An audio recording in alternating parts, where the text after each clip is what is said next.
छत्रपती संभाजी महाराज हे नाव ऐकलं की आजही अंगावर कसा काटा येतो, नाही का?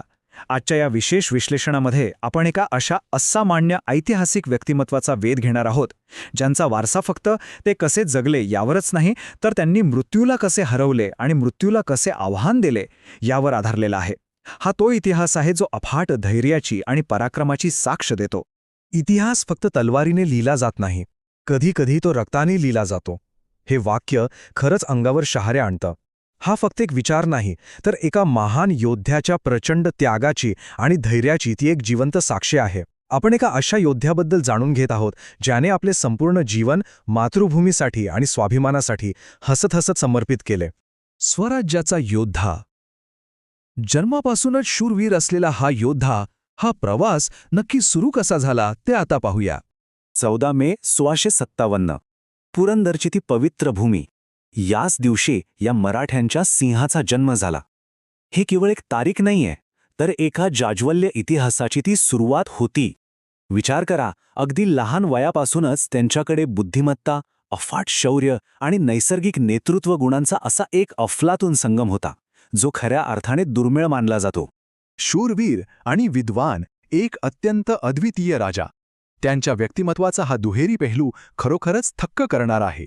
म्हणजे बघा ना, हा विरोधाभास किती अद्भुत आहे. एका बाजूला एक असा विद्वान दिसतो, ज्यांनी अगदी लहान वयातच संस्कृत, फारशी आणि हिंदी अशा अनेक भाषांवर अगदी सहज प्रभुत्व मिळवलं. बुधभूषणसारखा सखोल ग्रंथ लिहिला. आणि दुसऱ्या बाजूला साक्षात मृत्यूलाही घाबरवणारा असा योद्धा, जो रणांगणात हजारो शत्रूंना एक हाती पाणी पाजत होता. एका हातात लेखणी आणि दुसऱ्या हातात भवानी तलवार. असा समतोल इतिहासात सापडणं खरंच कठीण आहे. मोगलांशी झालेली ऐतिहासिक झुंज. स्वराज्यासाठीचा हा एक असा संघर्ष होता, जो अशक्यप्रायच वाटत होता. थोडी कल्पना करूया त्यावेळच्या परिस्थितीची. एका बाजूला होती ती औरंगजेबाची अफाट ताकद, त्याची लाखोंची मोगल फौज. आणि त्यांच्यासमोर उभा होता तो मराठ्यांचा निर्भय सिंह, ज्याच्या धमन्यांमध्ये साक्षात शिवरायांचं रक्त सळसळत होतं. ह्या प्रचंड असमतोलातही औरंगजेबाला एक गोष्ट मात्र पक्की ठाऊक होती.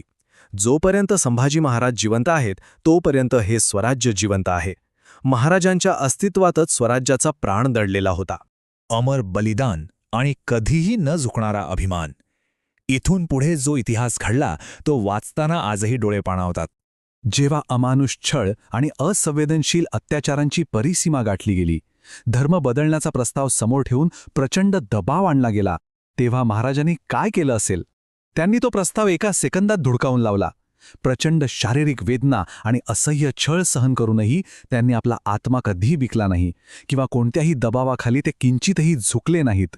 शत्रूंनी शरीर तोडलं, पण स्वाभिमान नाही. हा विचारच किती अंगावर काटा आणणारा आहे.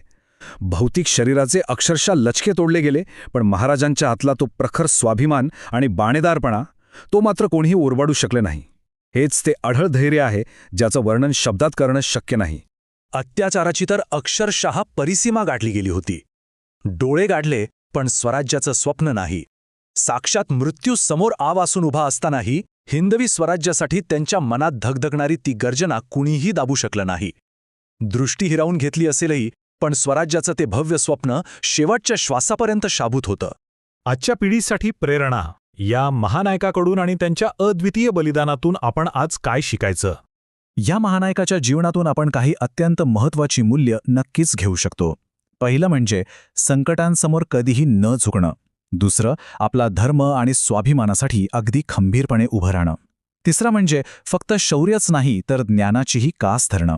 आणि चौथं व सर्वात महत्त्वाचं, आपल्या मातृभूमीवर कोणत्याही अटीविना जीवापाड प्रेम करणं. आजच्या या आधुनिक जगातही ही मूल्य तितकीच ताजी आणि प्रेरणादायी आहेत. छत्रपती संभाजी महाराज हे फक्त इतिहास नाहीत, ते महाराष्ट्राच्या मातीतील जिवंत ज्वाला आहेत. हे अगदी खरंय. जय जिजाऊ, जय शिवराय, जय शंभूराजे ही केवळ घोषणा नाहीये, तर पिढ्यानपिढ्या वाहणारी ती एक धगधगती ऊर्जा आहे, जी आजही आपल्या नसानसात भिनलेली आहे.